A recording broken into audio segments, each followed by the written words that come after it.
స్తోత్రము యేసయ్యా స్తుతి స్తోత్రము స్తుతి స్తోత్రము స్తుతి స్తోత్రము యేసయ్యా. దేవుని స్తోత్రం. మీ అందరికీ వందనాలు. Praise the lord. బాగున్నారా? దేవునికి మహిమ కలుగును గాక. మీరు నా గురించి ప్రార్థిస్తున్నందుకు ప్రత్యేకమైన వందనాలు. మరి మీ గురించి మేము ప్రార్థిస్తున్నాం. ప్రాముఖ్యంగా ఎల్కేజీ నుండి 9th క్లాస్ వరకు, ఎల్కేజీ నుండి 9th క్లాస్ వరకు చదివి మరి ఇంటి ముందు ఊర్లలోనూ ఆడుకుంటున్న మీ పిల్లలకి జాగ్రత్త. ఎందుకంటే ఎండలు వర్షాలు అన్నిటిలో తిరుగుతూ అటు ఇటు ఉంటూ ఉంటారు.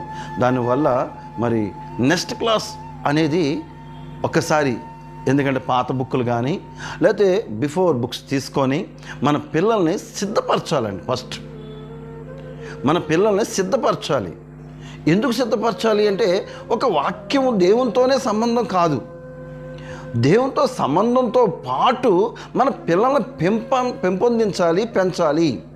ఎందుకు ఈ మాట చెప్తున్నానంటే మనం సిద్ధపాటు పరలోక రాజ్యానికి వెళ్ళడానికి సిద్ధపాటు వెరీ గుడ్. దేవునికి మహిమ కలుగును గాక. ఆత్మీయులకు అది తెలుసు. ఈ లోకాసారంగా ఉన్నవారు అప్పటికి చూసుకుందామని అనుకుంటారు.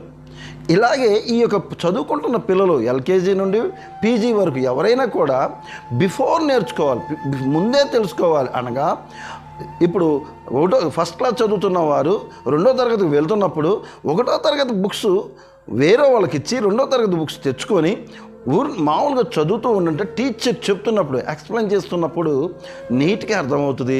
వాడు క్లాస్ ఫస్ట్ అవుతాడు. అసలు బుక్కే ఓపెన్ చేయకపోతే ఆడుతున్నారులే, మంచిగా మన పిల్లలు బాగానే ఉన్నారులే, మనకి ఏ డిస్టర్బ్ చేయట్లేదు, తింటున్నారు, తిరుగుతున్నారు, పడుకుంటున్నారు, ఏ ప్రాబ్లం లేదు అనుకుంటున్నారేమో. ఇవన్నీ చేస్తూ రేపు పొద్దున్న ఫీజులు కట్టుకుంటూ అయ్యో నా పిల్లలు సరిగ్గా చదవట్లేదు, నా పిల్లలు చదవట్లేదు, నా పిల్లలు చదవట్లేదు, నా పిల్లలు చదువు రావట్లేదు అంటే తప్పు మనది. దీపం ఉండగానే ఇల్లు చక్క పెట్టుకోవాలి, వరుసగా చూసుకోవాలి, చాలా జాగ్రత్తగా నేర్పాలి. మనం చేస్తే కానీ పిల్లలు తెలుస్తుంది, మనం చెప్తేనే కానీ తెలుస్తుంది. కనుక నా పర్సనల్ రిక్వెస్ట్, నా యొక్క మిమ్మల్ని బ్రతుకులాడుకుంటున్నాను, పిల్లల్ని ఆడుకోనియండి, ఆడుకోవద్దని నేను అనట్లేదు, కానీ సమయాన్ని కేటాయించండి. రేపు జరగబోయే మ్యాథ్స్ అన్నీ ప్రతి ఒక్కటి కొంచెం చూసుకుంటుంటే సింపుల్గా ఫస్ట్ క్లాస్లో పాస్ అవుతారు. దేవుడు మీ కుటుంబం పిల్లలను దీవించును గాక. ఈరోజు వాక్యం మార్కు సువార్త 4వ వచనంలో రాయబడిన మాట, మంచి నేలను విత్తబడిన వారే వరుసగా వాక్యమును విని దానిని అంగీకరించి 30 దంతులుగాను 60 దంతులుగాను 100 దంతులుగా ఫలించురు అని చెప్పాను. అవును, నిజమే కదా. చెప్పిన మాట వరుసగా విని ఫలించడం ఏంటంటే మొదటిగా 30, 60, 90 అంటే కానుకలు కాదండి. ఇది ఈ దశంభాగాలు కాదు, 30, 60, 90 దశంభాగాలు కాదు. దేవుడు మీ పిల్లల్ని మిమ్మల్ని ఆశీర్వదించాలి అంటే మొదటిగా దేవుని మంచి నేలలో విత్తబడిన వారే వరుసగా వాక్యాన్ని విని, నీట్గా వాక్యాన్ని వినండి. నాకు బోధించడం సరిగ్గా రాదేమో, బైబిల్ వాక్యం ప్రతి ఒక్కరికి ఉంది, బైబిల్ ప్రతి ఒక్కరు ఉంది. చదవండి, చదవచ్చిన వారు, చదువు రాని వారు వేరే వాళ్ళ దగ్గర నేర్చుకొని దేవుని దీవుని పొందండి. అలాగే మీ పిల్లలను నడిపించండి. చదివితే ఏమవుతారంటే 30 దంతులుగా ఫస్ట్, తర్వాత ఇప్పుడు నేను చెప్పే కదా, మా చిన్నపిల్లలు మనం రోడ్ల మీద అదిగో ఇదిగో ఆడుకుంటున్నారు, పొద్దున్న అయిపోయింది, సాయంకాలం అయిపోయింది, వెళ్ళిపోయాం. కాదు. ఒకరోజు 30 రోజు ఆడుకున్నామని కొంచెం నిదానంగా తీసుకొచ్చి నానే బుక్స్ చూడని వదలాలి. ఆ తర్వాత 30 అంటే 30% ఏంటంటే ఎదుగుతాడు మంచిగా, అవును కదా అని కొంచెం వాడికి ఐడియా వస్తుంది. తర్వాత 60%, తర్వాత 90%. దేవుడు ఎగ్జామ్ రాసిన తర్వాత 100% దేవుడు దీవిస్తాడు. బాగుందండి. మరి ఈరోజు ఇది మీరు కొంతమందికి పంపించండి. ఈ మాటల్ని అనేక మందికి షేర్ చేయండి. ఈ మాటలను వ్యర్థంగా పోనీయమాకండి. ఈ మాటలు ఏదో కావాలో ఏదో చేయాలని కాదు, కానీ మనం అందరం ఐక్యంగా దేవుని మందిరంలో ఉండాలి, దేవుళ్ళో ఉండాలి, దేవుడి ఆశీర్వాదాలు పొందుకోవాలని మిమ్మల్ని బ్రతుకులాడుకుంటున్నాను. మన పిల్లల్ని, మన ప్రతి ఒక్కరు, చిన్నపిల్లల కాడ నుండి పెద్దవారి వరకు ప్రతి ఒక్కరూ 60%, 90% ఈ విధంగా ఎదిగే పొజిషన్లో ఉండాలి. అటు దీవెనలు, అటు ఆశీర్వాదాలు మనకి, మన వినిపించడంలో ఉన్న ప్రతి ఒక్కరికి దీవించి ఆశీర్వదించును గాక.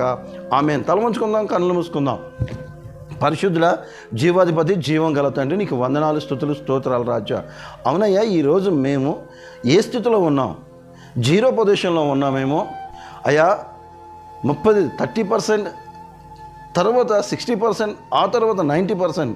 ఎప్పుడైతే జీరోలో ఉన్నామో దాన్ని మేము పెంపొందించుకోవాలన్నా తండ్రి. ప్రతి దాంట్లో మేము ఎదుగుతున్నాం, అన్నిటినీ ఆలోచిస్తున్నాం, అన్నిటిని చూస్తున్నాం. కానీ జ్ఞానంలో అనగా చదువులో కానీ మీ బైబిల్లో అంటే మీ యొక్క ఆత్మీయ జీవితంలో కానీ ఈ రెండిట్లో మేము వెనకబడి ఉన్నాం కనుకనే మేము జీరో పొజిషన్లో ఉన్నాం.